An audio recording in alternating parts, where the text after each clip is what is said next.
গুঞ্জনই সত্যি হলো, অবশেষে বাদ পড়লেন জাকের আলী অনিক। লিটন কুমার দাসকে অধিনায়ক করে এবার ঘোষণা করা হলো টাইগারদের বিশ্বকাপের স্কোয়াড, যেখানে আছে একাধিক চমক। 3 স্পিনারের সাথে দলে আছেন 5 জন পেসার, ব্যাটিং অর্ডারেও আছেন মোট 4 জন ওপেনার। সব মিলিয়ে কেমন হলো বাংলাদেশের 2026 টি-20 বিশ্বকাপের স্কোয়াড, সেটাই জানবো রিপোর্টে। দরজায় করানো 2026 টি-20 বিশ্বকাপ 20 দলের এই টুর্নামেন্ট নিয়ে এখন আলোচনা সর্বমহলে। সবগুলো দলই ঘোষণা করেছে নিজেদের স্কোয়াড। সেই তালিকায় এবার যোগ হলো বাংলাদেশ ক্রিকেট দল। বড় চমক রেখে 15 জনের নাম প্রকাশ করলো নির্বাচকেরা, যেখানে চমক হিসেবে বাদ পড়লেন জাকের আলী অনিক।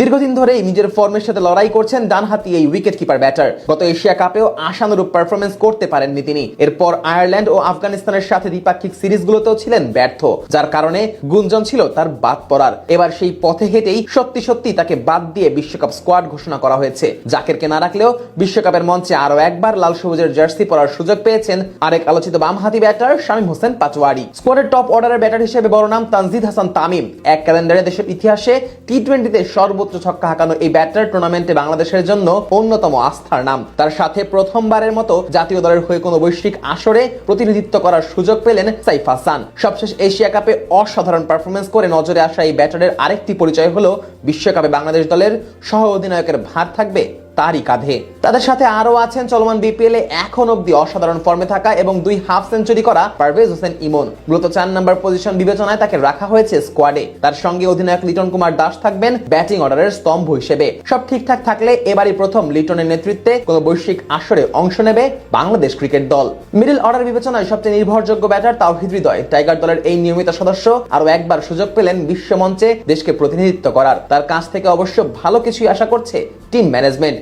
তার সঙ্গে আলোচিত শামীম হোসেন পাটোয়ারি এবং নুরুল হাসান সোহান আছেন ফিনিশার হিসেবে ভূমিকা রাখার জন্য। চলমান বিপিএল এ এক ম্যাচে অসাধারণ অর্ধশতক হাঁকিয়ে টিকিটটা কনফার্ম করেছেন শামীম। তবে তাদের ভিড়ে জায়গা হয়নি টেস্ট অধিনায়ক নাজমুল হোসেন শান্তর। স্পিন বিভাগে বড় কোনো পরিবর্তনের দিকে আগায়নি নির্বাচকেরা। আলিসাল ইসলাম নয়, শেখ মেহেদির উপরই আস্থা রাখছে তারা। তার সাথে বিগ ব্যাশে দুরন্ত ফর্মে থাকা রিশাদ হোসেনকেও রাখা হয়েছে স্কোয়াডে। আর বাম হাতি কম্বিনেশনের জন্য আছেন নাসুম আহমেদ। অর্থাৎ 3টি আলাদা বৈশিষ্ট্যের স্পিনার নিয়ে যাবে টিম টাইগার্স। পেস ইউনিটে বড় নাম মুস্তাফিজুর রহমান। ফর্মের তুঙ্গে থাকা এই বামহাতি ক্রিকেটার হতে পারেন এবারের বিশ্বকাপে বাংলাদেশের সবচেয়ে বড় ট্রাম্প কার্ড। তার সাথে অলরাউন্ডার হিসেবে জায়গা করে নিয়েছেন মোহাম্মদ সাইফুদ্দিন।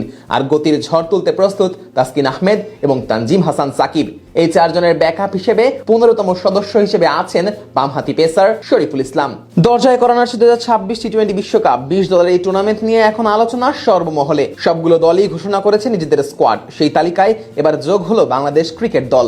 বড় চমক রেখে 15 জনের নাম প্রকাশ করলো নির্বাচকেরা। সব মিলিয়ে বলা চলে বেশ ভারসাম্যপূর্ণ এক স্কোয়াড ঘোষণা করেছে বাংলাদেশ ক্রিকেট দল।